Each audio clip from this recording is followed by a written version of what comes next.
Azimai. Simwandiona kuti ndikutani. Munthu wamaso akuona. Ndipo wanzeru agwisa ntchito nzeru zake. Ndikupeta.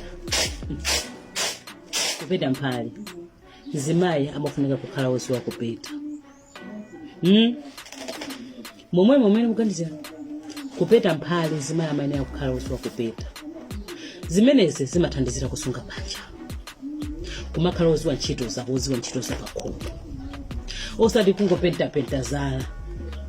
Kuphoda, kuziphoma makeup, kukhala pakhomo. Zimenezi zisunga banja. Koma zimene zimathandizira kusunga banja ndi kuziwa ntchito zapakhomo. Otakhala ukongola bwanji. Koma ngati sikuziwa kuti ntchito zapakhomo. Banja limamulaka munthu.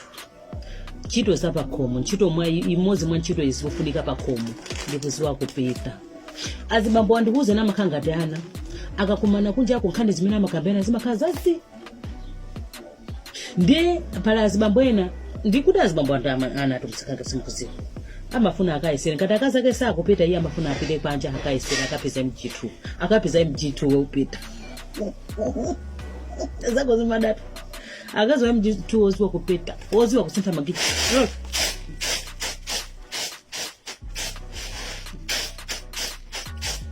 Kusintha magia amapitini. Kena koma kutoka. Kena kuzako. Kuziwa kupeta. Akakambeze mjitu amene chanduja zibamba mabwera ndi mng'ano nyumba. Osamwelekesa ngati kanthu. Chifukwa chani kunjako azibambo nkhani zimene amakambena ndi ngati zimene zipo. Akakhanti magulu mja msadabu. Sima business idea ukamena makao kambera nkhani ngati zimenezi. Ndi akingopita kukayisira kwapeza kuti yosuma pita iye uja wapita kuchikuliza ntchito zopeta.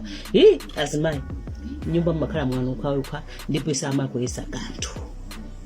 Wazetu to avet kupeta mphali. Ntchito zapakhomo zimafunika ndithu.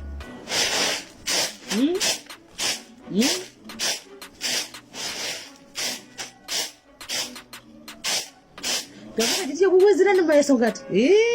Abali waziri wafa. Chase